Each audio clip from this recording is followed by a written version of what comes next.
But Pawan Kalyan fans ఆ social మీడియాలో వాళ్ళు ఏమైనా ప్రచారం చేస్తున్నారంటే, ఇప్పుడు అర్థమైందా పుష్ప అని ట్వీట్ చేస్తున్నారు. అంటే ఏమని, చిరంజీవి గారు పవన్ కళ్యాణ్ గారు వచ్చారు, శిల్పారవి ఏమి రాలేదు కదా నిన్ను పరామర్శించడానికి, ఇప్పుడు ఎవరు మంచోళ్ళో అర్థమైందా పుష్ప అని వాళ్ళ ఉద్దేశం అనమాట. అదే ఈ తొక్కిసలాట జరిగినప్పుడు అదే సినిమా హాల్లో శిల్పారవి ఫ్యామిలీ కూడా ఉందని ఎక్కడో చూసా.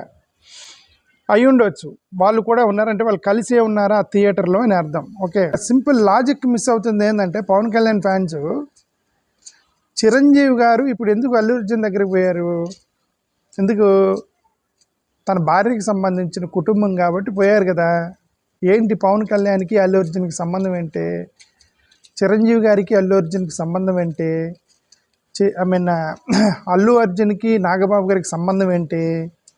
ఆడపిల్ల తరపు బంధువులు కదా, తన భార్య అంటే చిరంజీవి గారి భార్య తరపు బంధువులు కదా. అంటే చిరంజీవి గారు తన భార్య తరపు బంధువు అని చెప్పేసి అల్లు అర్జున్తో వచ్చినప్పుడు, మరి అల్లు అర్జున్ భార్య తరపున బంధువులతో స్నేహంగా ఉండటంలో తప్పేంటి? అంటే ఇప్పుడు చిరంజీవి గారు అల్లు అర్జున్ అల్లు అరవింద్ గారు కలిసిమెలిసి ఉండి ఫ్యామిలీతో కలిసి ఉండి వాళ్ళు ఉన్నప్పుడు, ఇప్పుడు మరి అల్లు అర్జున్ భార్య తరపునటువంటి బంధువులు ఫ్రెండ్స్తో స్నేహంగా ఉండకూడదని కండిషన్ పెట్టడం కూడా అది కరెక్ట్ కాదు పవన్ కళ్యాణ్ గారి ఫ్యాన్స్కి.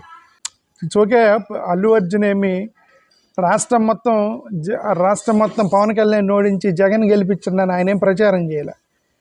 కేవలం ఒక శిల్పారవి కంటెస్ట్ చేసినటువంటి ఒక నియోజకవర్గానికి వెళ్ళి అక్కడ నా ఫ్రెండ్ని గెలిపించండి అన్నాడండి.